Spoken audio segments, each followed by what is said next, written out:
Hi, everyone. Welcome to the Magic the Gathering unofficial audiobooks. Phil Dawson here as we continue the journey in Planeswalker today. I myself will be walking to different planes, aka taking a little vacation with the family to celebrate Christmas and New Year's. I'll be in Niigata, Japan over the new year with the family, and we'll try to post some pics of the happening. So I invite you to follow along, Phil and Sendai on Twitter or Instagram. And with that being said, it will likely be a little bit before the next episode, but the good news is that after the new year, I have like 10 days until I have to go back to work. So I'll try to hunker down and get some reading done, a bunch of new chapters for you. So now would be a great time to support the Patreon page and support the show, the books, etc. We have 3 different tiers of support on Patreon, so check it out. If you just search my name, Phil Dawson, on Patreon, you'll be able to find it. Also still looking for that title sponsor. So if anyone has a good idea of who I could reach out to, maybe get this thing really cooking. But you could also support monthly through the Spotify page too. So either way is good for me. And of course, we're in the giving season. I'm giving you the chapters. You give me. Well, that's up to you. Get that checkbook out. What? Anyway, have a wonderful holiday, a great new year. I hope it's magical. Let's go.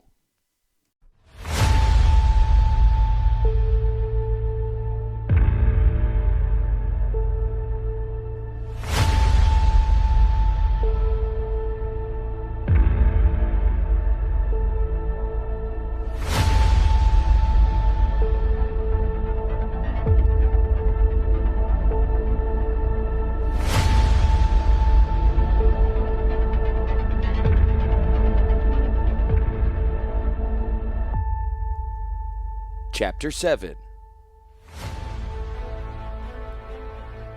Wake up! Words and jostling ended Zancha's sleep so thoroughly that for a heartbeat she neither knew where she was nor what she'd been dreaming. In short order, she recognized Rat and Streamside Grove where she'd fallen asleep, both awash in morning light, but the dreams remained lost. She hadn't intended to fall deeply asleep and was angry with herself for that error, and surprised to find Rat clinging to her forearm. He retreated when she glowered. You had a nightmare. Images shook out of Zancha's memory, the damp world of the insect artifacts, her last beating at Phyrexian hands, Urza hurling fire and sorcery to rescue her. Those were moments of her life that Zancha would rather not dream about. Between them and anger, she was in a sour mood. You didn't take advantage? She demanded. Rat answered. I considered it, without hesitation. All night I considered it, but I'm a long way from anywhere, and I've got a chain between my feet. And even though you may be stronger than me and have that thing that makes us fly, you're still a boy. You need someone to take care of you. Me? I need someone to take care of me? Of all the reasons she could think of to find herself in possession of a slave, that was the last she'd expected. What about your word? He shrugged. I've had a night to think about it. When I woke up, at first I thought you were pretending to be asleep, waiting for me to run, but if I were going to walk, Rat rattled the chain, I'd have to make sure you couldn't catch me again. What are you going to do, strangle me? Bash my head? Another shrug. I didn't get that far. You started having your nightmare. It looked like a bad one, so I woke you. You don't believe that Shraddha nonsense about dreams in your soul. No.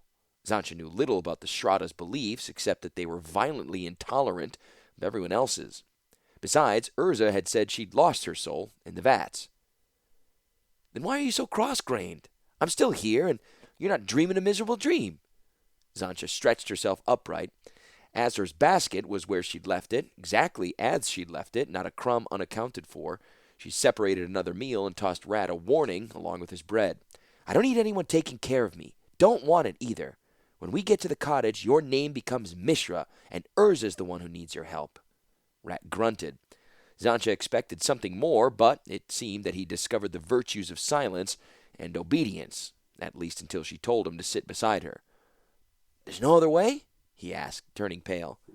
Can't we walk? Even with the chain, I'd rather walk. Zancha shook her head, and Rat bolted for the bushes. After trying unsuccessfully to turn himself inside out and wasting his breakfast, Rat crawled back to her side. I'm ready now. I've never fallen from the sky, Rat. Never come close. You're safer than you'd be in a wagon or walking on your own 2 feet. Can't help it, Rat began, then froze completely as Zancha yawned and the sphere spread from her open mouth. He started for the bushes again, knowing that his gut was empty and that she'd be the one who'd be vomiting if she had to bite off the sphere before it was finished. Zancha grabbed the back of Rat's neck and held his head in her lap until the sphere was rising. The worst is over. Sit up. Don't think so much. There's always something to see. Watch the clouds, the ground. Ground was the wrong word. Cursing feebly, Rat clung to her for dear life. If he couldn't relax, it was going to be a painful journey for both of them. Zancha tried sympathy. Talk to me, Rat. Tell me why you're so afraid. Put your fears into words. But he couldn't be reassured, so Zancha tried a less gentle approach. Freeing one arm, she set the fear tumbling, then yelled louder than his moans. I said talk to me, Rat! You're giving in to fear, Rat! She thought of her feet touching the ground, and the sphere plummeted. She thought of playing among the clouds, and the sphere rebounded at truly dizzying speed. You haven't begun to know fear. Now talk to me. Why are you afraid? Rat screamed. It's wrong. It's all wrong. I can feel the sky watching me, waiting for a chance to throw me down. He was sobbing, but his death grip loosened as soon as the words were out of his mouth. Zancha thumped Rat soundly between the shoulders. I won't let the sky have you. Doesn't matter. It knows I'm here, knows I don't want to belong. It's waiting. She thumped him again. Rat's complaint was too much like her own in the early days when Urza would drag her between worlds. Urza had the Planeswalker spark, the fathomless stuff between the multiverse's countless world planes bent to his will. Zancha had been and remained an unwelcome interloper. The instant the between worlds furled around her, she could hear the vast multiverse sucking its breath, preparing to spit her out. The Planeswalker spark was something a mind either had or didn't have. Zancha didn't have it. Urza couldn't share his. The cyst was the only stopgap that he'd been able to devise.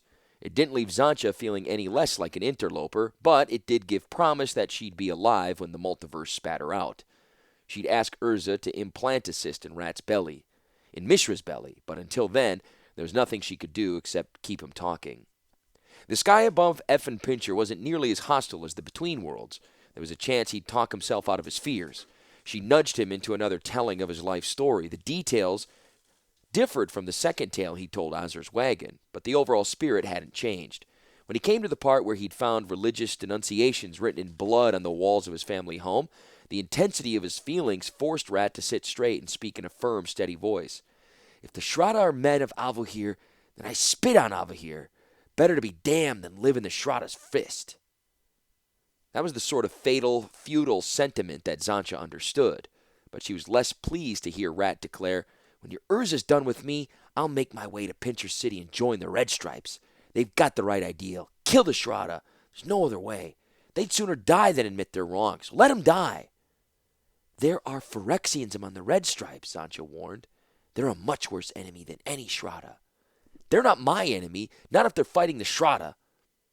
Mishra may have thought the same thing, but it's not so simple. Flesh cannot trust them, because Phyrexian will never see flesh as anything but a mistake to be erased.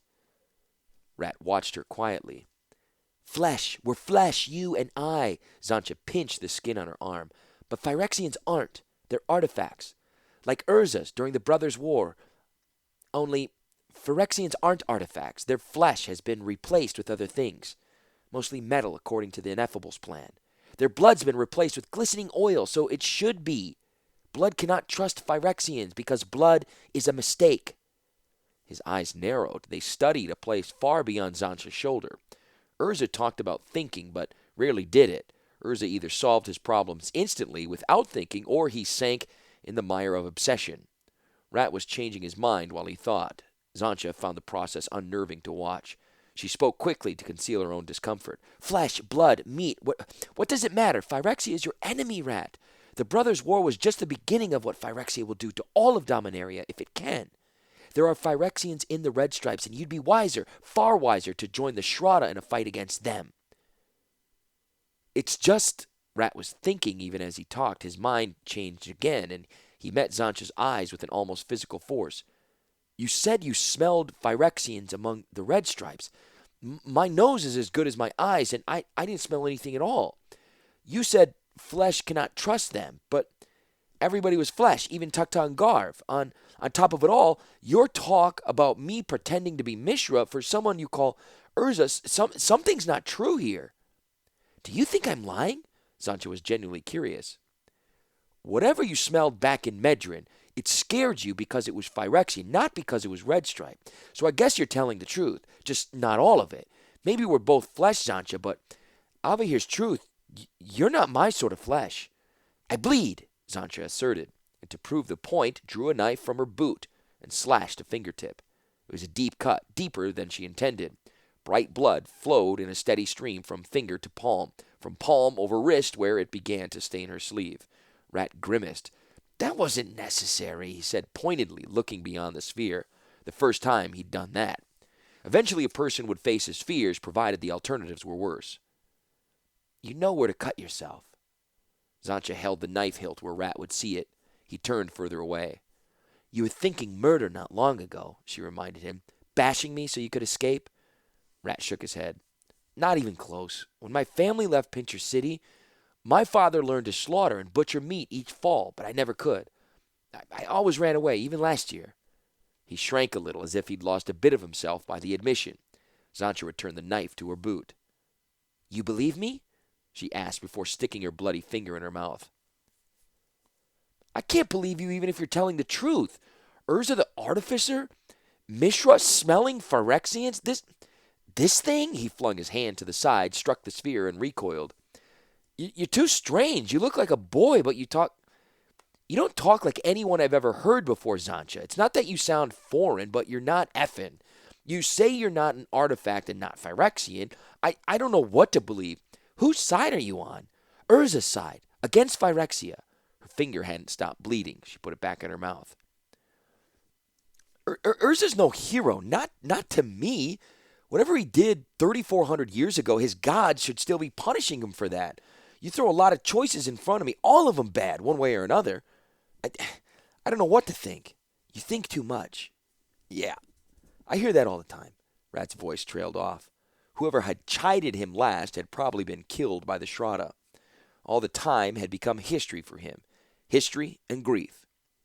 Zancha left him alone. Her finger was pale and wrinkled. At least it had stopped bleeding.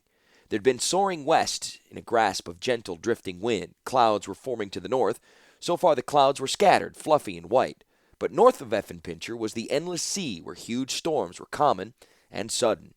Zancha used her hands to put the sphere on a southwesterly course and set it rising in search of stronger winds. Belatedly, she realized she had Rat's undivided attention. How do you do that? He asked. Magic? Are you a sorcerer? Would that explain everything? No. No? No, I don't know how I do it. I don't know how I walk either, or how the food I eat keeps me alive, but it does. One day, Urza handed me something. He said it was a cyst, and he said swallow it. Since it came from Urza, it was probably an artifact. I don't know for sure because I never asked. I know how to use it. I don't need to know more, and neither will you. Sorry I asked. I'm just trying to think my way through this. You think too much. She hadn't meant to repeat the comment that he jabbed his memory, but before she could berate herself, Rat shot back. I'm supposed to be Mishra, aren't I? He changed his mind again. It was possible that a man, a true flesh and blood man, not like Urza, couldn't think too much. The sphere found the stronger winds and slewed sideways. Zancha needed full concentration to stop the tumbling. Rat curled up against her with his head between his knees. To the north, clouds billowed as she watched. It was unlikely that they could outrun the brewing storm, but they could cover a lot of territory before she had to get them to shelter. There would, however, be a price. It's going to get fast and a little bumpy while we run the windstream. You ready? Taking Rat's groan for assent, Zancha angled her hand west of southwest, and the sphere leapt as if it had been shot from a giant's bow. If she'd been alone, Zancha would have pressed both hands against the sphere's inner curve and let the wind roar past her face. She figured Rat wasn't ready for such exhilaration and kept her guiding hand sheltered in her lap. The northern horizon became a white mountain range whose highest peaks were beginning to spread and flatten against an invisible ceiling. Someone's going to get wild weather tonight, Zancha said to her unresponsive companion. Maybe not us, but someone's going to be begging Avahir's mercy. She guided the sphere higher. Beneath them, the ground resembled one of Urza's tabletops, though flatter and emptier. A few roads, like rusty wire through spring-green fields, a palisaded village of about 10 homesteads tucked into a stream bend. Zancha considered her promise to replace Rat's rags and implicitly to have his fetters removed. If she set the sphere down, the storm might keep them down until tomorrow. If she kept the sphere scudding, they'd cut half a day or more off the journey. And by the amount of smoke rising from the village, the inhabitants were burning their fields, hardly a good time for strangers to show up asking favors. Zancha swiveled her hand south of southwest, and the sphere bounced onto a new track. "Wait!" Rat shook Zancha's ankle. "Wait! That village, can't you see it? It's on fire!" She looked again. Rat was right. Fields weren't burning. Roofs were. All the more reason to stay on the south by southwest course away from trouble. "Zancha, it's the Shroud! It's gotta be! Red Stripes come looking for bribes, but don't destroy the villages. We just can't leave. You can't. People are dying down there." "I'm not a sorcerer, Rat. I'm not Urza. There's nothing I can do except get myself and you killed. We can't turn our backs. We're no better than the Shroud, no better than Phyrexians if we do that." Rat had a real knack for getting under Zancha's skin, a dangerous mixture of arrogance and charm, just like the real Mishra. Zancha was about to disillusion her companion with the revelation that she was Phyrexian when he heaved himself toward the burning village. The sphere wasn't Rat's to command. It held to Zancha's chosen course, as he must have known it would. Rat didn't seem the sort who'd sacrifice himself to prove a point, but he set the sphere tumbling. Everything was knees, elbows, food, and a sword before Zancha got them sorted out. "Don't you ever do that again!" Rat accepted the challenge. This time Zancha split his upper lip and planted her knee in his groin before she steadied the sphere. "We're going home, to Urza. He's got the power to settle this." "Too damn late. People are dying down there." Rat flung himself, but Zancha was ready this time, and the sphere scarcely bounced. "I'll drop you if you don't settle yourself." "Then drop me." "You'll die. I'd rather be dead on the ground than alive up here." Rat grabbed the scabbard sword and, with his full weight behind the hilt, plunged it through the sphere. Zancha reeled from the impact. She hadn't known damage to her sphere meant sharp pain radiating from the cyst in her gut. She could have lived another 3,000 years without that particular bit of knowledge. She cocked her fist for a punch that would shatter Rat's jaw. "Go ahead," he snarled defiantly. "Tell your precious Urza that you killed his brother a second time." Zancha lowered her hand. Maybe she was wrong about his willingness to sacrifice himself. By then, they were drifting away from the village, and nothing but Zancha's will put them on a course for the flames. The closer they got, the clearer it was that Rat had been right. The north wind brought screams of pain and terror. Born folk were dying. When they were still several hundred paces from the wooden palisade, a young woman ran through the broken gate, her hair and hems billowing behind her, a sword-wielding thug in pursuit. Woman and thug both stopped short when they saw two strangers hovering in midair. "Waste not, want not," Zancha muttered. She thought collision, and now.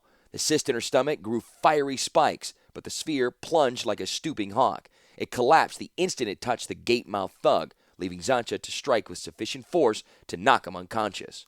She bounded to her feet and crushed the now defenseless man's skull with her boot heel, deliberately splatting Rat with gore. If he wanted death, she'd show him death. The village woman screamed and kept running. Zancha seized the sword from the tangle of bodies and spilled baskets. "All right." She thrust the hilt toward Rat. When he didn't take it up, she poked him hard. "This is what you wanted? Go ahead. Go in there. Save them. I can't use a sword. I don't know how. You thought? Zancha angled the sword, prepared to clout him with the hilt. "You think too much." Rat got to his feet, stumbling over his chain. He stared at the iron links as if he hadn't seen them before. Whatever nonsense he'd been thinking, he hadn't remembered his fetters. I can't. You'll have to." She shook her head slowly. "I told you I'm no damn sorcerer, no damn warrior. This is your idiot idea, your fight, so you choose, them or me." It was the same ominous, otherworldly tone Zancha had used with Garv and Tukta. She cocked the sword a second time, and Rat grabbed the hilt. He couldn't run, so he skipped and hopped toward the gate. "Lose the scabbard!"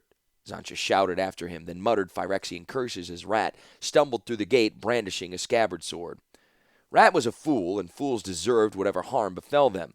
But Zancha's anger faded as soon as her nemesis was out of sight. She reached into her belt pouch and finger-sorted a few of the smallest, blackest coins. Then, with them clutched loosely in her hand, she yawned out Urza's armor and followed Rat into the besieged village.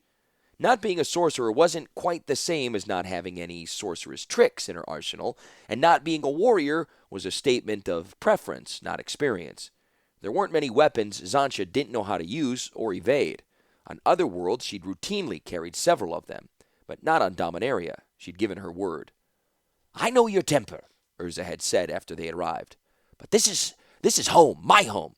My traveling years are over. I'm never leaving Dominaria, and I don't want you starting brawls and drawing attention to yourself, or me. Promise me you'll stay out of trouble. Promise me you'll walk away rather than start a fight." "Waste not, want not. I did not start this, Urza. Truly I did not." A gutted corpse lay one step within the gate, but it wasn't Rat's. Xantcha leapt over it. A man bearing a bloody knife ran out of a burning cottage on her left. She slipped a coin into her throwing hand, then stayed her arm as a second, similarly armed man burst out of the cottage. Villagers or Shrouded thugs? Was one chasing the other? Were they both fleeing or looking for more victims? Xantcha couldn't tell by their clothes or manner. Few things were more frustrating or dangerous than barging into a brawl among strangers. After cursing Rat to the seventh sphere of Phyrexia, she entered the cottage the men had abandoned. The one-room dwelling was filled with smoke. Xantcha called Rat's name and got no answer. Back in the village's single street, she headed for the largest building she could see and had taken about 10 strides when an arrow struck her in the shoulder. Urza's armor was as good as granite when it came to arrows. The shaft splintered and the arrowhead slimmed harmlessly down her back. In one smooth movement, Xantcha spun around and hurled a small black coin at the fleeing archer. The coin began to glow as soon as it left her hand. It was white hot by the time it struck the archer's neck. He was dead before he hit the ground, with thick, greenish-black fumes rising from the fatal wound. A swordsman attacked Xantcha next. He knocked her down with his first attack, but was unnerved when she sprang up, unbloodied. Xantcha parried his next strike with her forearm as she closed in to kick him once in the stomach and a second time as he crumbled to the jaw. She paused to pick up the sword, then continued down the street, shouting Rat's name, attracting attention. 2 more men appeared in front of her. They knew each other and the warriors' trade, giving each other room, exchanging gestures and cryptic commands as they approached. This strategy might have worked if Xantcha had been unarmored or if the sword had been her only weapon. Her aim with the coins wasn't as good with her off-weapon hand. Only one struck its target, but that was enough. The other 2 exploded when they hit the ground, leaving goat-sized craters in the packed dirt. Her surviving enemy rushed forward, more intent on getting out of the village than fighting. Xantcha swung, but he parried well and had momentum on his side. Xantcha slammed backward into the nearest wall when he shoved her aside. Elsewhere in the village, someone blew 3 rapid notes on a horn, and a weapon quartet at the other end of the village dashed for the gate. For religious fanatics, the Shrouded were better disciplined than most armies. Dark suspicion led Xantcha to inhale deeply, but beyond the smoke and the blood, there was nothing Phyrexian in the air. A straggler ran past, and Xantcha let him go. This was Rat's fight, not hers, and she didn't know yet if he'd survived. "Ratepe!" She used all 3 syllables of his name. "Ratepe! Son of Medea! Get yourself out here!" A face appeared in the darkened doorway of a barn. That had been her destination. It belonged to an older man, armed with a pitchfork. He stepped unsteadily over the doorsill. "No one here owns that name." "There better be. He's meat if he ran."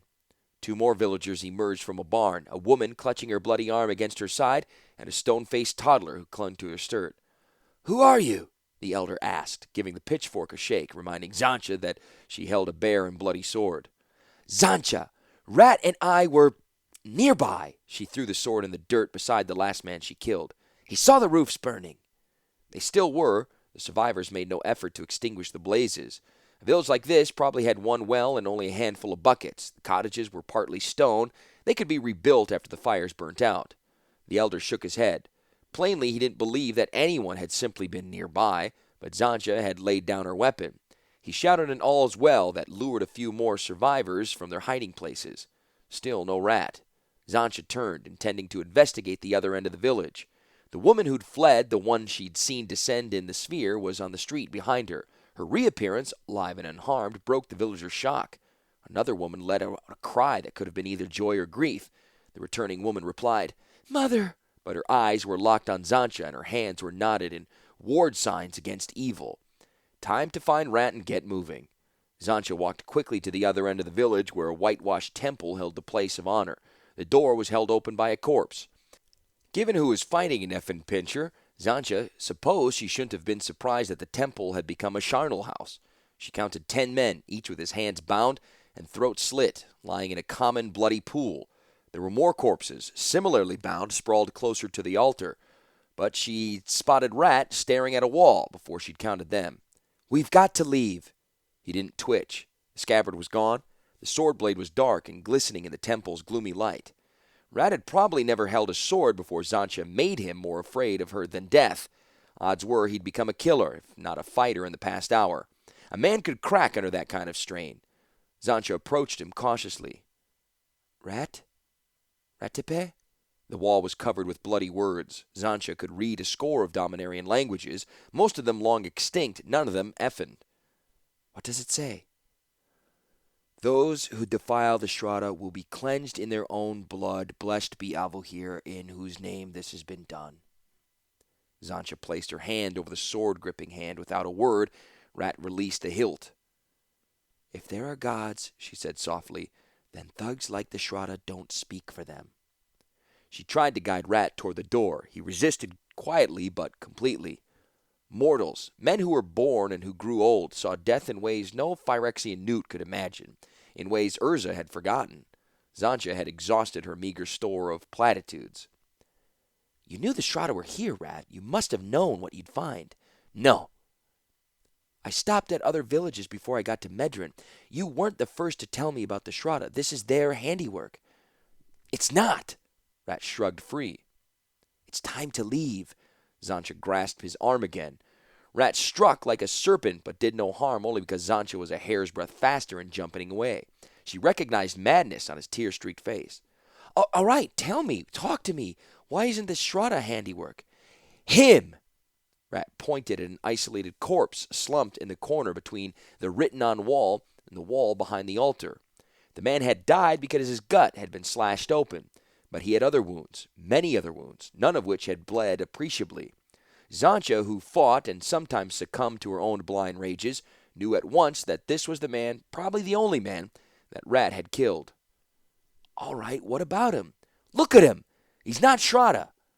"How do you know?" Zancha asked, willing to believe him if he had a good answer. "Look at his hands." She nudged him with her foot.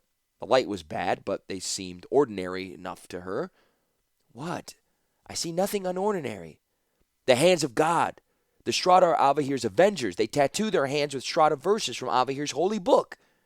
"Maybe he was a new recruit." Rat shook his head vigorously. "It's more than his hands. He's clean-shaven. The Shraddha never cut their beards." Zancha ran through her memory. Since she'd arrived in Nefinpincher, the only clean-shaven men she'd seen had been in Medrin, wearing red-striped tunics. And here were the men she'd fought, and the man Rat had killed were beardless. "So it's not the Shraddha after all? It's Red Stripes pretending to be Shraddha?" she asked. And knowing that the Phyrexians had invaded the red-striped cadres, Zancha asked another silent question. Had the Phyrexians created their own enemy to bring war and suffering to an obscure corner of Dominaria? If so, they'd learned considerable subtlety since Gix destined her to sleep on another world. Rat's head continued to shake. "I've seen the Shraddha cut through a family like ripe cheese. I saw them draw my uncle's guts through a hole in his gut. They said he'd spilled dog's blood on the book. I know the Shraddha, Zancha, and this is what they do, except this man isn't and can't be Shraddha." Keeping her voice calm, Zancha said, "You said you were gone when the Shraddha came through your village. You didn't see anything. It could have been the Red Stripes." "Could have," Rat agreed easily. "But I saw my uncle get killed, and I saw it before we left Pincher City, and it was the Shraddha. By the book, by the true book, Zancha. Why would Red Stripes do this? No one but the Shraddha support the Shraddha. The people here at home, what was home, the Shraddha would come, real Shraddha, and they'd tell us what to do, which was mostly give them everything we had, and then some, and then would kill if they didn't get what they wanted." Rat shuddered. "My family were strangers driven out of Pincher City, but everyone hated the Shraddha as much as we did. We'd all pray, Zancha, to Avahir to send us red-striped warriors from the cities. The red stripes were our protectors. Be careful what you pray for, I guess. It sounds like the red stripes may have been doing the Shraddha's dirty work and leaving behind no witnesses to reveal the truth." Rat had reached a similar conclusion. "And if that's true, they're not finished with this place. They're waiting outside. They won't have gone away. Everyone here is dead. You and me too, unless we can kill them all. It's worse than that, Rat. Somebody's gone. Somebody's running a report back somewhere to a Phyrexian sleeper, saying he'd seen a dark-haired youth hovering in his sphere. No, she'd killed the thug who'd seen him in the sphere, but she'd shaken off an arrow. Phyrexians might lack imagination, but they had excellent memories. Somebody might remember Gix's identical newts, especially since Dominaria was the world Phyrexia coveted above all others, the world of her earliest dreams. Urza was right, as usual. She'd lost her temper, and the price could be very high. We've got to leave. Everyone will die. No deader than they'd be if we'd never set foot here. But their blood will be on our hands, on my hands. Since you don't seem to have a conscience, I'm not leaving. There's no point in staying. The Red Stripes will come back. We'll kill them. Then we can leave. I told you there's no point. They'll have sent a runner. This village is doomed. Rat paced noisily. All right, it's doomed. So after we kill the Red Stripes that are still outside the village, you take these people one by one to other villages where they can spread the truth and disappear. By the time the runner leads more Red Stripes here, this place will be empty. It can be done. You can't be serious. But Rat was, and Zancha had a conscience. It could be done.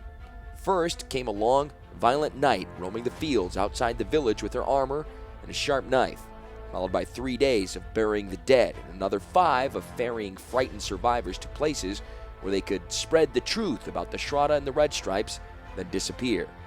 But it was done, and on the morning of the 10th day, after leaving Rat's fetters draped across the defiled altar, they resumed their journey out of Pincher.